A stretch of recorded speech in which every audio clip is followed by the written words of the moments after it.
Bienvenidas y bienvenidos al noticiero científico y cultural iberoamericano NSC, en su versión especializada en salud.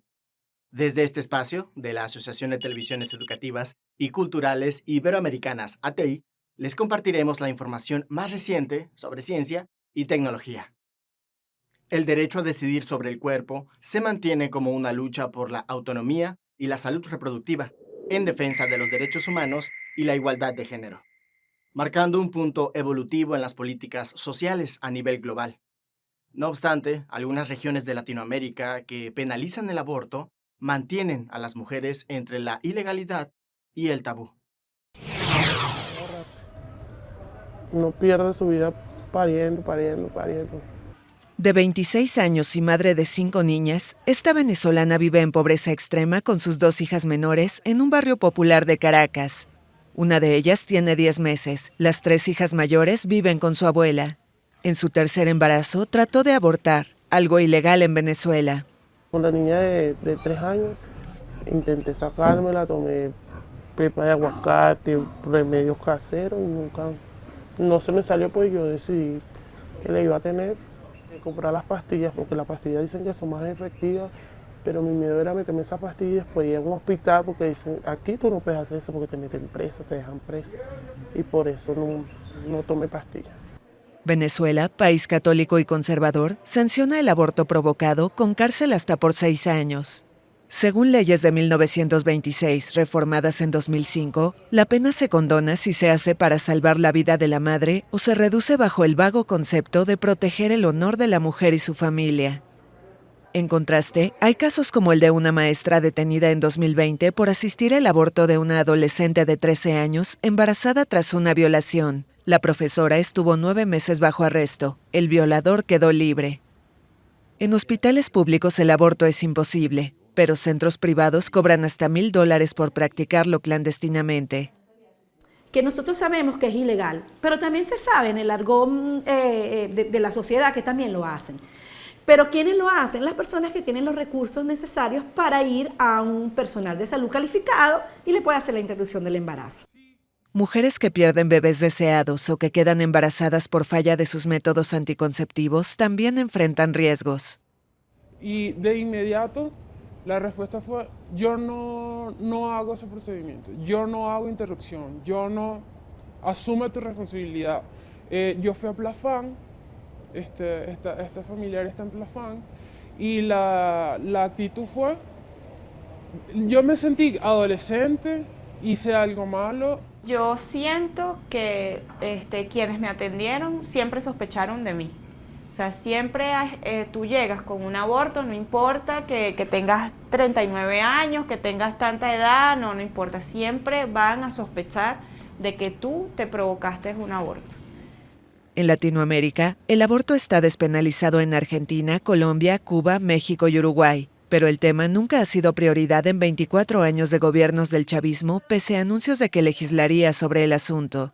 El activismo en favor del tema ha aumentado, pero ha sido perseguido por la policía.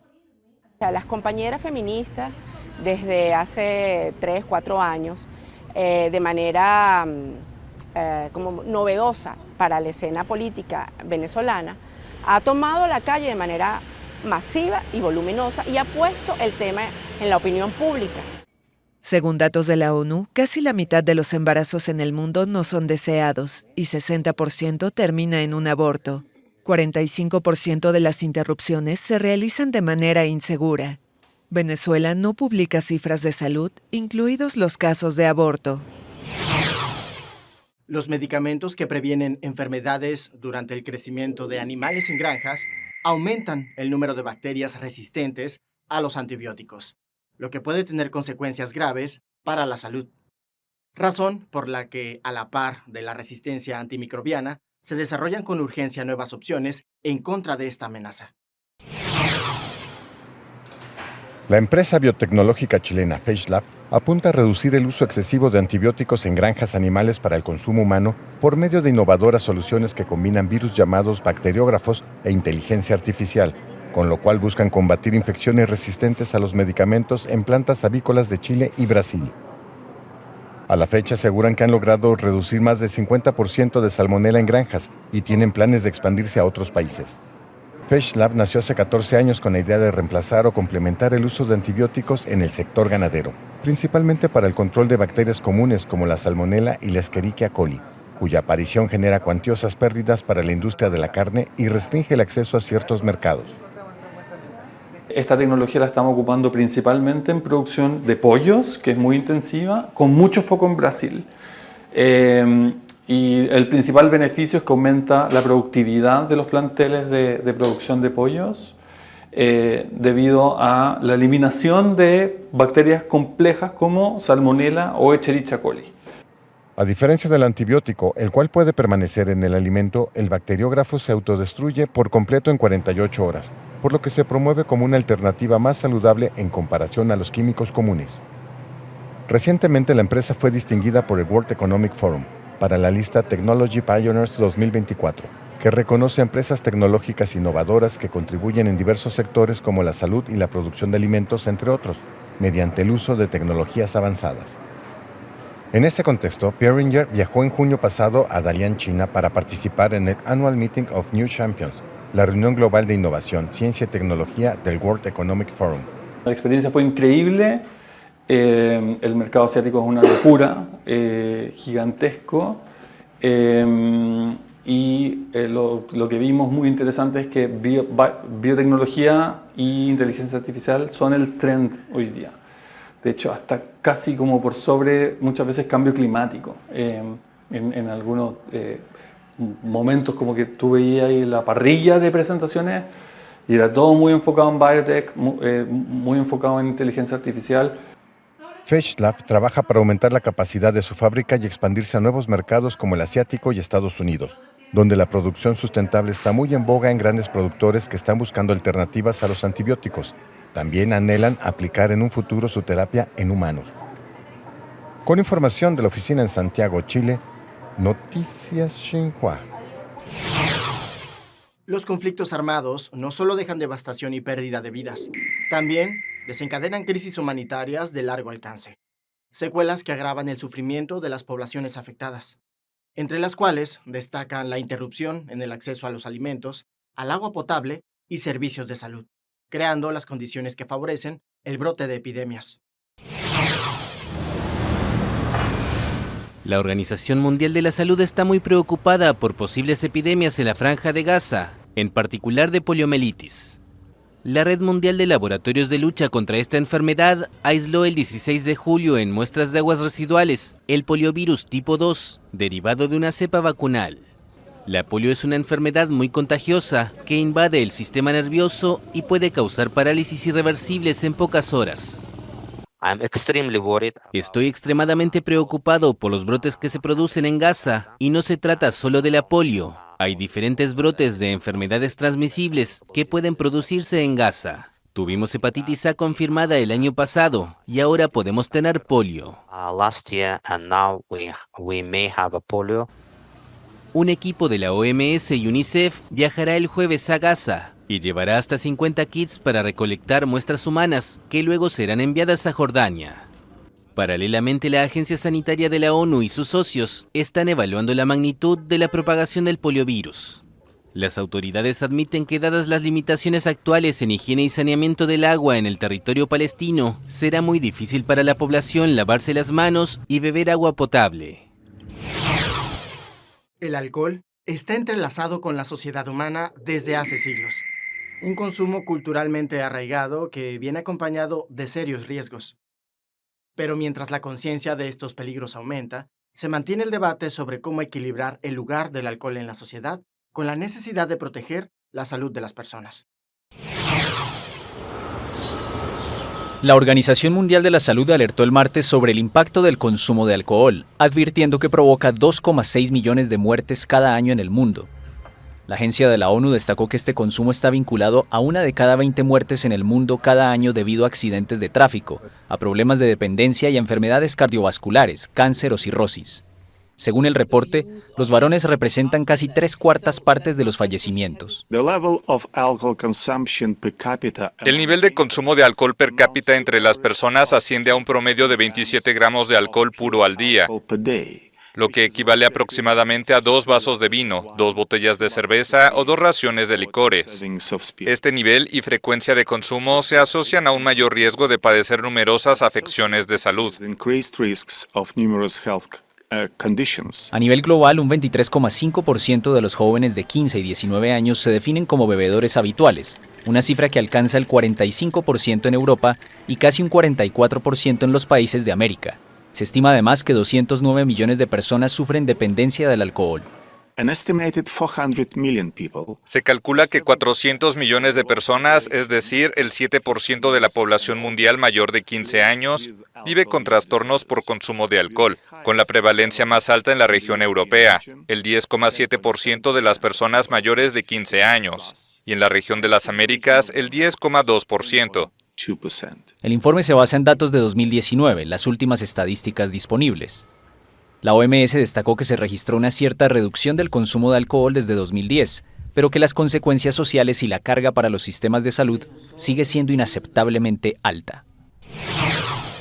En un mundo cada vez más afectado por el clima, la creación de estrategias puntuales y adaptadas a las necesidades de cada localidad se vuelve una pieza clave para garantizar una respuesta eficiente, pues comprender las particularidades de cada comunidad desde su geografía hasta sus recursos, permite actuar de manera más efectiva.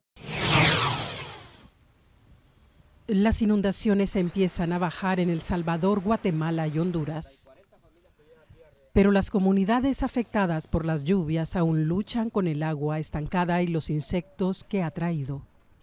Hay zancudo, inundar de zancudo, entonces necesitamos ayuda más de ellos, porque ellos si mandan un día a ayudar a fumigar, a todo eso, ya no vuelven a mandar hasta que vuelvan a necesitar una ayuda otra vez. Las comunidades hablan de un creciente riesgo de enfermedades, mientras los expertos recomiendan detectar las zonas de mayor impacto de fenómenos cada vez más frecuentes. Uno es dónde están sus zonas de mayor vulnerabilidad. Estamos hablando, ¿y qué es la actividad que resulta ahí? Tanto en actividad como en personas, ese es uno. El otro tema que yo creo que es importante que deben de hacer los países es cómo prepararse ante esas situaciones. Se recomienda elaborar mapas de riesgo para organizar la prevención y diseñar políticas públicas específicas para cada caso, explican en la ONG UNES. Generar políticas públicas para atender esos problemas. Y porque los riesgos de emergencia o de desastre va a ser diferenciado entre una comunidad y otra, entre un municipio y otra. Puede ser de que en algunos municipios el riesgo sean derrumbes, en otros sean inundaciones, en otros sea pérdida de cultivos, en otros sea pérdida de pesca. Lo que corre peligro es el sustento y modo de vida de muchos de los 34 millones de habitantes de las zonas urbanas y rurales del Triángulo Norte de Centroamérica. Los niveles de vulnerabilidad que manejan los países, de estos 3 países, hacen de que una precipitación, una lluvia que no debería de ser relevante, resulta en tragedia. Y es, digamos, para esta época del año, la tragedia cotidiana, pues.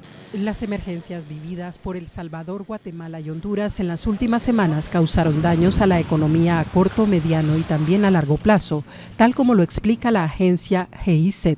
Cuando un puente se pierde por el aumento del caudal de un río o cuando se inundan unos servicios sanitarios o cuando se caen, digamos, hospitales, escuelas, básicamente la población está teniendo doble pérdida, la infraestructura que se ha destruido, pero también los servicios que se dejan de recibir. Entonces, los impactos realmente son incluso más profundos de lo que las estadísticas muchas veces logran visibilizar. Y estos daños se incrementan con la llegada de más fenómenos climáticos. Los desastres asociados al cambio climático afectan anualmente a El Salvador, Guatemala y Honduras y van desde las sequías hasta las inundaciones, atravesando por todo lo que esto conlleva. Es por eso que la atención está en estos 3 gobiernos, para ver cómo están atendiendo las presentes emergencias y también cómo se preparan de cara a futuros fenómenos climáticos extremos. La odontología experimenta una evolución con el desarrollo de técnicas menos invasivas para tratamientos dentales. Avances que transforman la experiencia del paciente, reduciendo el dolor, el tiempo de recuperación y el riesgo de complicaciones. Desde el uso de láseres hasta procedimientos que utilizan el calor, priorizando la comodidad y la efectividad, muy útiles a la hora de visitar al dentista.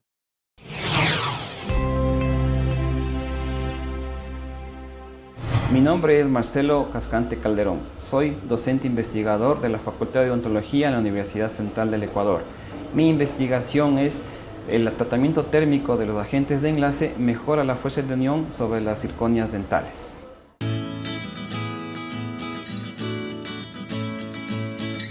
Las zirconias son unas cerámicas.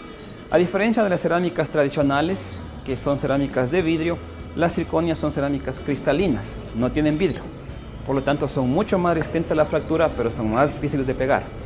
Para ello, se han investigado varios métodos, entre ellos unos láseres, unos plasmas, ¿no? Unas infiltraciones de vidrio para mejorar la adhesión de las zirconias. Pero son técnicas costosas y por ello nosotros estamos investigando cómo mejorar la adhesión a través de métodos más sencillos. Uno de ellos, el que hemos descubierto, es el tratamiento térmico, es decir, aplicando calor a los agentes adhesivos, a las moléculas adhesivas, calentándolas, haciéndolas que vibren, haciéndolas que se activen, que se tornen más reactivas y que puedan pegarse más a la capa de oxidación de la zirconia. Hoy en día, con estos nuevos materiales como la zirconia, se pueden hacer tratamientos sin cirugía, sin desgastar los dientes vecinos, ¿no? Y se puede reemplazar un diente en mejores condiciones. De esta manera empezamos a desarrollar esta metodología y dimos con el camino, ¿no? Empezamos a aplicar calor en diferentes temperaturas, diferentes tiempos, hasta que encontramos una temperatura ideal y un tiempo ideal y ahí investigamos. Investigamos, lo comparamos con los adhesivos fríos, lo comparamos con los tratamientos con láser, con plasma y vimos que el calor tenía iguales fuerzas de adhesión. Tiene excelentes propiedades mecánicas, no se rompe, no se quiebra, no es plomo como el metal, es blanco, color del esmalte, es un material excelente. Si se hace el tratamiento adecuado, la adhesión se logra realizar con excelentes valores. Desde la primavera, la Organización Panamericana de la Salud se mantiene alerta ante el aumento de los casos de dengue en la región de las Américas, que hasta ese momento registró más de 3 millones de casos. Sin una predicción concreta, a este punto, se siguen sumando las alertas epidemiológicas, expandiendo los contagios a nuevas regiones geográficas. Las autoridades sanitarias de El Salvador decretaron alerta epidemiológica por dengue ante el fallecimiento reciente de 3 niños y la hospitalización de otros 25, 4 de ellos en estado grave, informó el martes el Ministerio de Salud.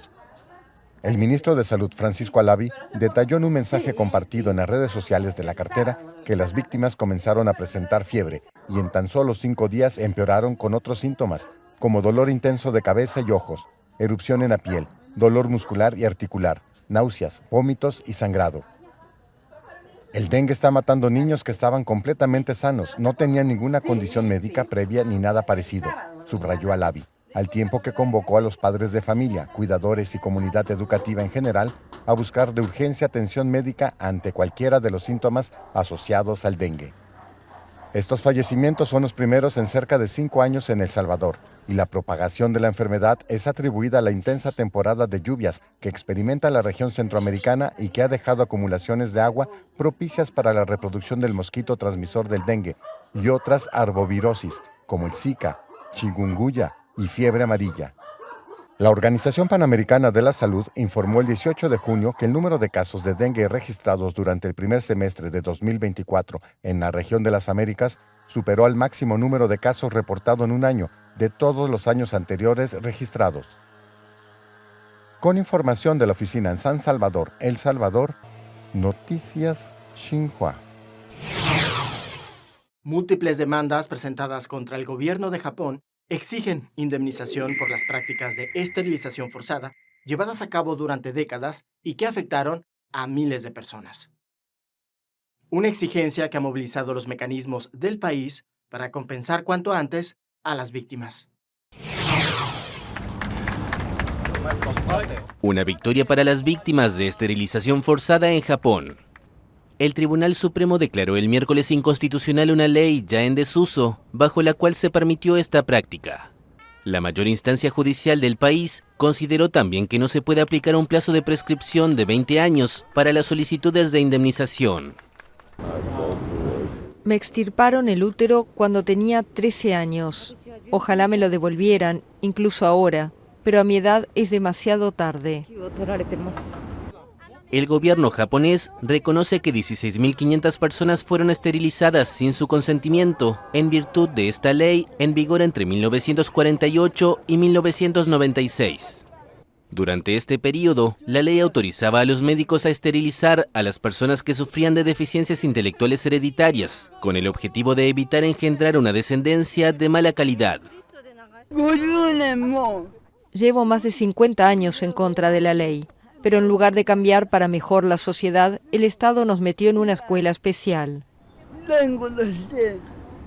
Las autoridades afirman que otras 8.500 personas dieron su acuerdo para ser esterilizadas, aunque los abogados afirman que estos casos fueron probablemente forzados de facto. El número de operaciones se redujo al mínimo entre los años 80 y 90, hasta que la ley fue finalmente derogada en 1996. Gracias por acompañarnos en el Noticiero Científico y Cultural Iberoamericano NSC, especializado en ciencias médicas y tecnología enfocada en salud. No se pierdan las emisiones de Ciencia, Tecnología y Cultura con Iván Carrillo y Ana Cristina Olvera. Gracias a los socios de ATEI que a través de sus plataformas hacen posible esta transmisión. Agradecemos también a las agencias informativas AFP, EFE, Xinhua y Deutsche Welle. Visiten noticiasnsc.com y síganos en redes sociales. Nos encuentran como NSC Iberoamérica. Soy Jonas Birmar. Cuídense mucho. Nos vemos en la próxima.